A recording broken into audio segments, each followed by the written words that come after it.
serta melindungi kita semua. Amin ya rabbal alamin. Saya Muhammad Ismail Yusuf dari SMP Tarudo. Pada kesempatan kali ini akan menyampaikan sebuah kultum dengan tema membentengi diri dari gol-gol fikri. Teman-teman semua sudah tahu belum apa itu gol-gol fikri? Gol-gol fikri terdiri dari dua kata dalam bahasa Arab, yaitu gol-gol dan al-fikr. Gol-gol berarti perang dan al-fikr berarti pemikiran. Secara harfiah dapat diartikan sebagai simbol perang-perang saraf atau perang pemikiran, perang budaya, dan perang ideologi. Jadi, gol-gol fikri adalah upaya yang gencar dilakukan oleh umat kaum muslim untuk membuat kaum muslimin semakin jauh dari agama Islam, membenci ajaran Islam, lalu pada akhirnya keluar dari agama Islam alias murtad. Dan tujuan utamanya adalah agar agama Islam dapat habis sampai akar-akarnya dari bumi ini.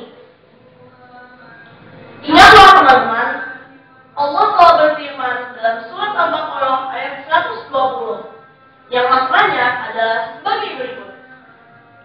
Mereka, orang-orang kafir, orang-orang Nasrani, orang-orang Yahudi, tidak akan pernah senang, tidak akan pernah rela kepada kalian, kepada kita semua, umat Islam, sampai kita murtad dan mengikuti agama mereka. Baru mereka puas. Maha benar Allah dan segala firman-Nya. Gol-gol fikri telah berlangsung sejak lama dan terus berlanjut hingga saat ini.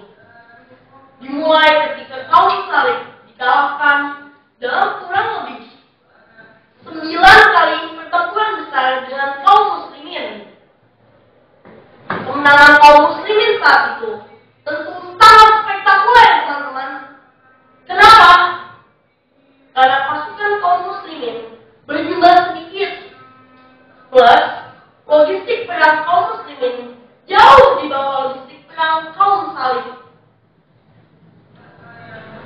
Kekalahan demi kekalahan akhirnya membuat kaum salib berpikir untuk mencari taktik baru. Teman-teman tahu nggak taktik apa itu? Taktiknya bukan lagi dengan penyerangan fisik, melainkan mereka mengirimkan putra-putra terbaik mereka ke pusat-pusat peradaban Islam seperti Mekah, Madinah, Kairo, Baghdad, dan lainnya. Niat dan motivasi mereka tentu bukan untuk mempelajari dan mengamalkan ajaran Islam, melainkan untuk mencari titik-titik kelemahan kaum muslimin, lalu menghancurkannya dari dalam, ciptakan duri dalam daging, menjadi musuh dalam selimut. Gladstone, mantan Perdana Menteri Inggris, pernah berkata, percuma kita memerangi umat Islam, kita tidak akan pernah menang dari mereka. Selama di dada pemuda-pemuda Islam masih bergelora Al-Quran, tugas kita saat ini adalah mencabut Al-Quran dari hati mereka, baru kita menang dan menguasai mereka. Demi untuk melancarkan gol-gol fikri, kaum salib melaksanakan 2 taktik, yaitu yang pertama dengan membuat rasa takut kepada selain Allah. Misalnya, rasa takut akan kelaparan, rasa takut akan kemiskinan, rasa takut akan kehilangan pekerjaan. Dan yang kedua adalah dengan mengabulkan konsep-konsep dan ajaran-ajaran Islam. Misalnya, menutup aurat bagi muslimah dengan berhijab dikatakan sebagai tindakan bodoh dan ketinggalan dengan perbuatan-perbuatan maksiat yang dilarang oleh Allah seperti pergaulan bebas, lalu pacaran, digembur-gemburkan sebagai perbuatan yang normal, tiada dosa dan wajar-wajar saja.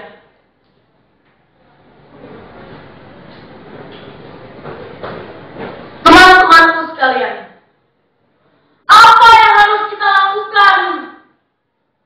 Saya, Anda, dan kita semua. Allah memang menjamin bahwa Islam adalah satu-satunya agama yang tidak akan pernah musnah dari bumi ini. Tapi teman-teman ingatlah, Allah tidak pernah menjamin Islam akan tetap eksis di negara kita ini, di Indonesia.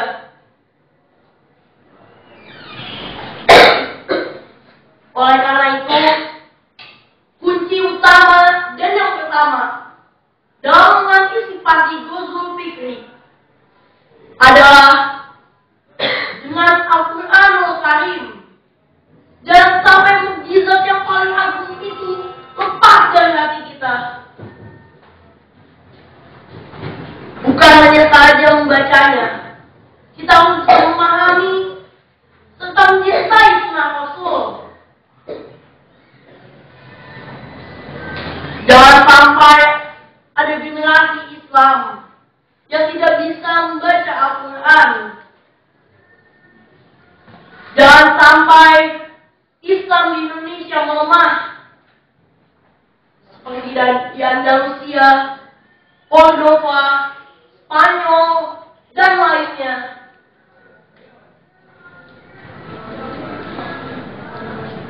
Demikianlah umum yang dapat saya sampaikan. Mohon maaf bila ada kesalahan. Wabillahi taufiq wal hidayah. Wassalamualaikum warahmatullahi wabarakatuh.